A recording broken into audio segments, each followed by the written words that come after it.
අපි මේ වීඩියෝ එකෙන් බලමු කොහොමද Google Authenticator එක Melbot එකට ඇඩ් කරගන්න කියන එක. මුලින්ම app එක open කරලා menu එකට යන්න. ඊට පස්සේ settings එකට යන්න. ඊට පස්සේ security settings උඩ click කරන්න. ඊට පස්සේ two factor authentication කියලා තියෙනවා. ඒක උඩ click කරන්න. එතකොට එනවා install Google Authenticator කියලා. මේක මගේ phone එකේ නැති හින්දා තමයි install කියලා එන්නේ. මම මේක click කරනවා. එතකොට Play Store එක හරහා Google Authenticator එක download කරගන්න පුළුවන්. අපි මේක download කරගෙන install කරලා open කරගමු. හරි. දැන් ඒක open කරගන්න. ඊට පස්සේ මුලින්ම එන්නේ get started කියලා. ඒක ඔබන්න. මෙතනින් මගේ phone එකේ තියෙන එක email එකයි. ඒකින්ද ඒ email එක විතරයි බලන්න. නැත්නම් email ටික මෙතෙන්ට load කර හැකියි. හරි. කැමති email එක select කරලා මෙතනින් continue ඔබන්න. හරිද? ඊට පස්සේ ආය Melbot එක open කරගන්න. ඊට පස්සේ දැන් Google Authenticator එක phone එකට දාගත්තේ හන්දා open Google Authenticator කියලා තියෙනවා. මේක උඩ click කරන්න. ඊට පස්සේ add token කියලා එනවා. අන්න ඒක yes කරන්න. එතකොට code එකක් add වෙනවා.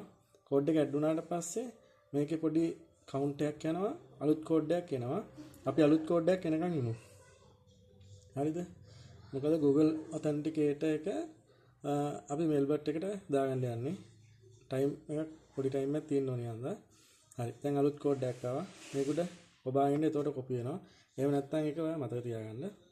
ඊට පස්සේ Melbot app එක open කරන්න. Melbot app එක open කරාට පස්සේ මෙන්න මෙතෙන්ට Google Authenticator code එක අපි copy කරගත්තා මෙතෙන්ට දානවා. ඊට පස්සේ confirm ඔබන්න. ඊට පස්සේ මෙන්න මෙතන token එකක් එනවා. code එක මේක අනිවාර්යෙන් copy කරගන්න. copy කරගෙන කොහෙට හරි save කරලා තියාගන්න. කොහරි document එකකට හරි WhatsApp වගේම WhatsApp account එකකට හරි කොහෙට හරි දාලා තියාගන්න. හේතුව ඒ code එක ඕනේ නම් අපිට Google Authenticator එක ඉවත් කරගන්න.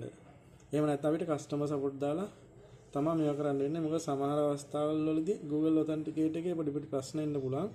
එහෙම වුණොත් ඒ code එක ඕනේ වෙනවා අයින් කරගන්න. නැත්නම් customer support දාන්නම ඕනේ. හරි. ඒකට පොඩි කාලයක් යනවා. පොඩි කාලයක් නෙවෙයි ටික කාලයක් යනවා. අපි account verification කරලා නම්මනම් කරලා වැඩ වගේක් තියෙනවා. හරිද?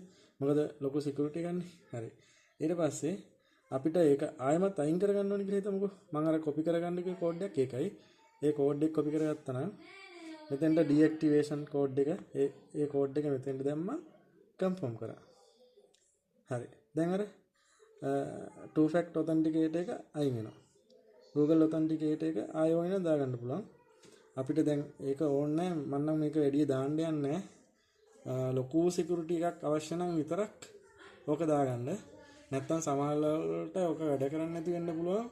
ඒ කලාතුරකින් එක වෙන්නේ හදිස්සියට එහෙම වුණොත් customer support එකට message දාලා අපේ ID verification යවලා ඒ විදිහට තමයි මේ ඕක අයින් කරගන්න වෙන්නේ. අර code එක save කරගත්තේ නැත්තම්.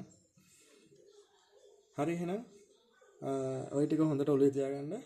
අපි අලුත් වීඩියෝ එකකින් හම්බ වෙමු.